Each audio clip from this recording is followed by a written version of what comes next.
Today I am going to discuss the most important topic, that is thermodynamics.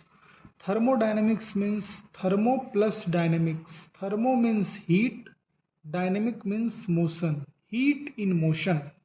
So in this chapter we will discuss about heat in motion.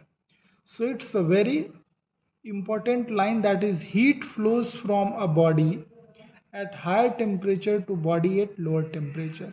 It means heat always flows from higher temperature to lower temperature.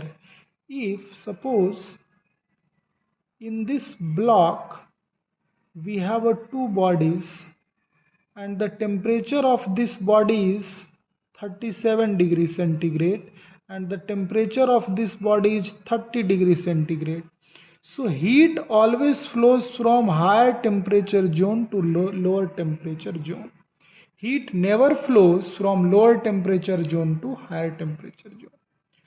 So now this is the concept of heat flows from a body at higher temperature to body at lower temperature. Now what is system, what is surrounding, and what is universe? System means the part under investigation. This is called the system, and surrounding anything except system, that is called surrounding. And this one is boundary. Boundary may be diathermic, boundary may be adiabatic, boundary may be real, imaginary, may be rigid, and may be flexible.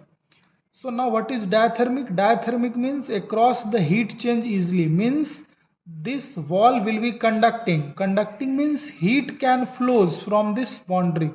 This is called diathermic. And adiabatic means across heat cannot flow, means we cannot pass the heat from this boundary. If this boundary is adiabatic, we cannot pass the heat from this wall. So del Q is 0. This means adiabatic. So now what is thermodynamics? Thermodynamics is the branch of science which deals with the transfer of energy and its effect of the properties of the system. Now what is properties of the system? This is pressure, volume and temperature. Now we shall discuss one by one what is system, what is surrounding, what is boundary. So system, it is the region in a space upon which the study is focused. This is called system. And now what is surrounding? Anything except or external to the system. This is called surrounding. This is called surrounding. Outside part. This is called surrounding. And now what is boundary? The separation between the surrounding and system. The separation between the surrounding, this is system, this is separation wall. So this will be called as boundary. This is boundary and this is system. System is the region in a space upon which the study is focused, and surrounding anything except the system, and boundary, it is a separation between the surrounding and system. Now what is universe? Universe, system plus surrounding is called universe. Universe is equal to system plus surrounding. System plus surrounding. It is the summation of system plus surrounding, that is called universe. So now next topic, that is also very important, that is thermodynamic system. In thermodynamic system we shall discuss open system, closed system, open system and isolated system. In closed system we cannot transfer the mass, only energy transformation is possible. In open system we can transfer mass as well as energy. Mass and energy transformation is possible in open system. And in isolated system neither mass nor energy can be transferred. Here is the some example of closed system, open and isolated. The example of closed system is piston cylinder without valves. Open system, that is turbine, compressor, pump, etc. And in isolated system, universe, or you can say thermoflask. Thermoflask. So these all are the example of open system, closed system and isolated system. In closed system only energy transformation is possible. In open system mass transformation and energy transformation both can be exchanged. And in isolated system there is no exchange in mass as well as energy. Okay, stop. Now homogeneous system and heterogeneous system. Homogeneous system, the word homo means single phase. A system which consists of a single phase is termed as homogeneous system. Example, mixture of air plus water vapor. Simple phase means what? Now what is phase? Phase means if you have solid phase, liquid phase and gaseous phase. So single phase means if you are considering liquid phase one side, then another phase must be in liquid. So liquid plus liquid. So here mixture of air, this is gas plus water vapor. So gas plus gas. Here water plus nitric acid. Water is liquid, nitric acid is liquid. So homo means single phase. Right hand side and left hand side both will be in liquid phase. This is called homogeneous.